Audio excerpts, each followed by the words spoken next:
Hi everybody, it's Essence, and today I wanted to talk to you about making unfavorable, undesirable decisions.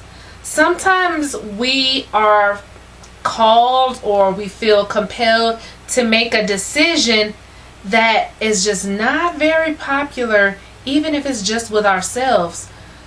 I'll give you an example. The other day I was coaching one of my friends, and he was saying how his job is draining him. He doesn't feel very in tune with his purpose, and a part of him is saying quit the job, move back with your parents, and write your book. And so decisions like that, they're not what we desire because we view them as a setback. We're like, hey, I'm over 25.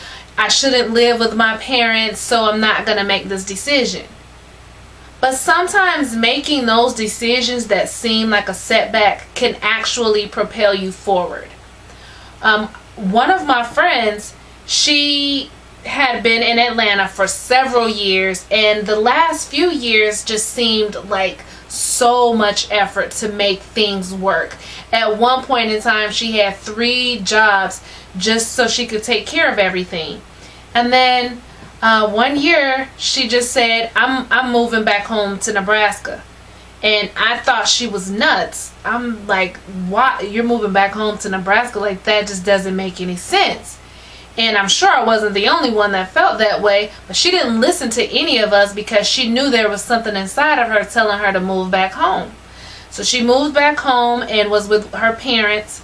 And I mean, I don't even think it was 2 weeks before she had another job. She had a job making, one job making very good money, and she could not get that in Atlanta. And ever since she moved, things have just been falling into place. She got another opportunity. She left Nebraska. She moved to Florida. She wasn't feeling that opportunity that she moved for, so she found some other opportunities, and each job is getting her closer and closer to what she wants to do. Even to the point where she was just recently faced with 2 jobs, didn't know which one to choose. So she chose one, turned down the other. She decided she did not like that job, and then called the first job and said, hey, I think I would like that position. And they still gave it to her. I mean, ever since she left here, ever since she listened to herself, life has just been flowing for her. So she's gone from struggling, living with her family, to now living in Florida on her own, and she can go to the beach whenever she feels like it. And so you have to decide, what is it that you're being called to do? What is your soul telling you to do that you may be pushing to the side and ignoring because it's not your most desired decision to have to make? It might be going back to school for you, or for another person it could be, renting out a room so you can save money so you can build your business. For somebody else, it might be you're being called to leave an abusive relationship. You may be called to end an unhealthy friendship. It's really just about learning to tune into yourself and see what you're being called and being compelled to do. And a lot of times when we have these life-changing decisions like, moving, we're super scared because all we can do is think of what could possibly go wrong. We don't really effectively weigh the pros and cons of the decision. So I wanted to just share with you a couple questions that help me when I have decisions to make.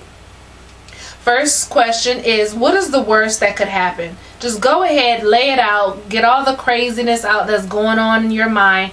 Just write it out, because half the time once you write it, it doesn't even seem that bad once it's out of your head. Second is, if that were to happen, what would I do? We're a lot more resourceful than we give ourselves credit for, as well as being resilient and bouncing back. Number 3, what is the best thing that could happen from this decision that I'm making? And number 4, how could this decision set me back? And number 5, how could this decision propel me forward? So those are some questions. I hope that help you when it comes time for you to make a decision. And just remember, the thing that you're viewing as a setback may be the very thing that will propel you forward. And never ever look at it as defeat. If you're being called, or you intuitively know you're supposed to do something, that is not defeat. That is bravery. It is courage and bravery when you listen to yourself over what anybody else is telling you. You go with your gut. That's courage. Thank you for stopping by my channel. Hope to see you again, and love and gratitude.